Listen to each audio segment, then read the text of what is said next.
Velvet has always been a sign of nobility, but in the crypto space, it's now the name adorning a new and promising way for upgrading blockchain software. At least that's the hype behind Velvet Forks, a mechanism for upgrading cryptocurrency code that has some high-profile crypto enthusiasts intrigued.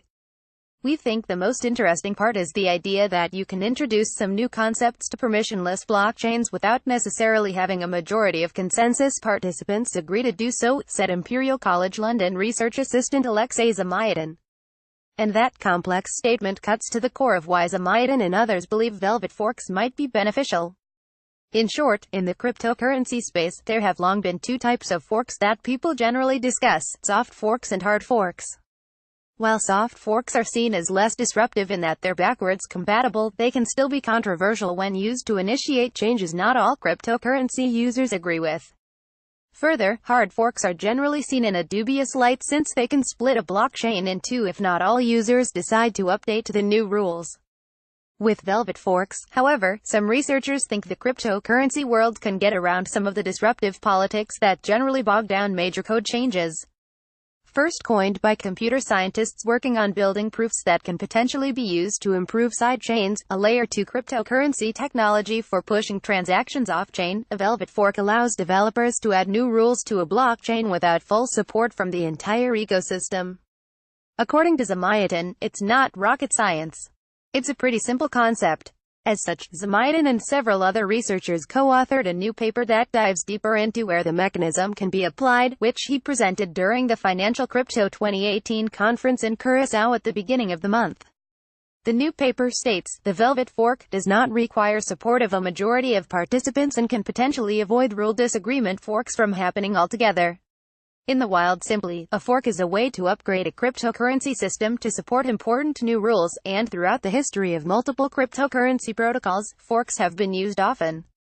From the hard fork that split Ethereum into a competing cryptocurrency Ethereum Classic to less controversial forks like the one used to move Bitcoin to a new signature scheme to the ever-growing number of forks designed to not only create new cryptocurrencies with new features but also make entrepreneurs or scammers substantial amounts of money, forks have become a part of life in the cryptocurrency ecosystem.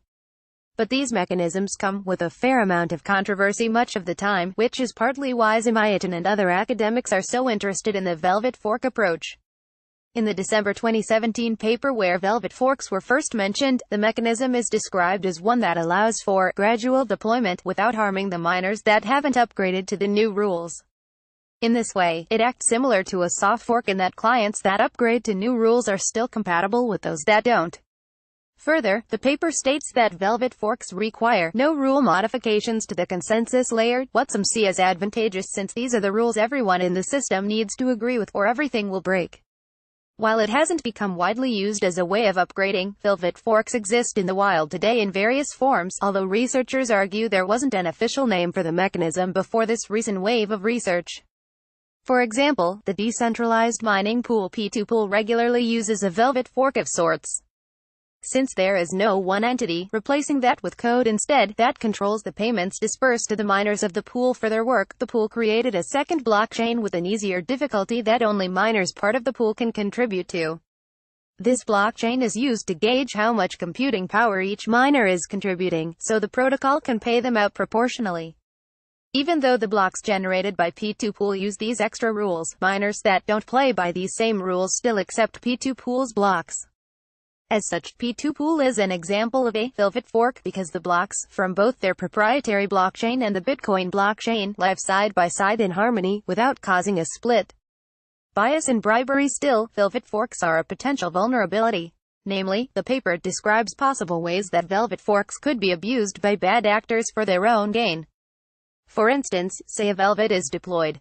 Zamyatin's paper describes a scenario where some miners, called Velvet miners, upgrade to new rules while others ignore the new rules. If the blocks that the Velvet miners create are somehow more lucrative than regular blocks, the paper argues other miners could be biased towards accepting upgraded over legacy blocks. This, in turn, can have an unclear impact on the security assumptions of such systems, as current attack models mostly do not assume a variable utility of blocks, the paper continues. And Zamyatin himself described another attack vector, which involves selfish mining. Selfish mining is a process whereby miners hide the fact that they've found a block, keeping other miners searching for that block while they move on to searching for the next block.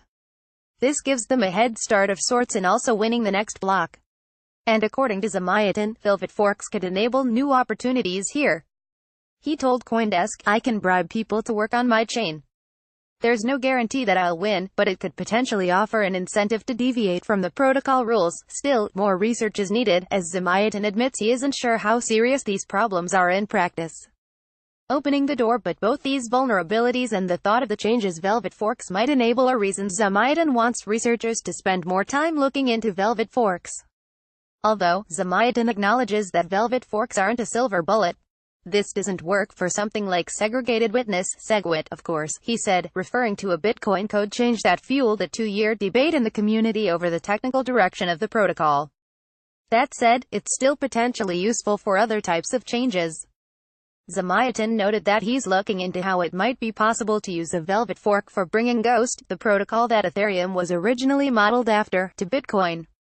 Because it completely restructures the system to try to speed things up, it likely wouldn't get enough support for a soft or hard fork, and as such a Velvet Fork where some get to opt in while staying in consensus with those that don't could be the only way. And Velvet Forks might also help breathe new life into older proposed innovations.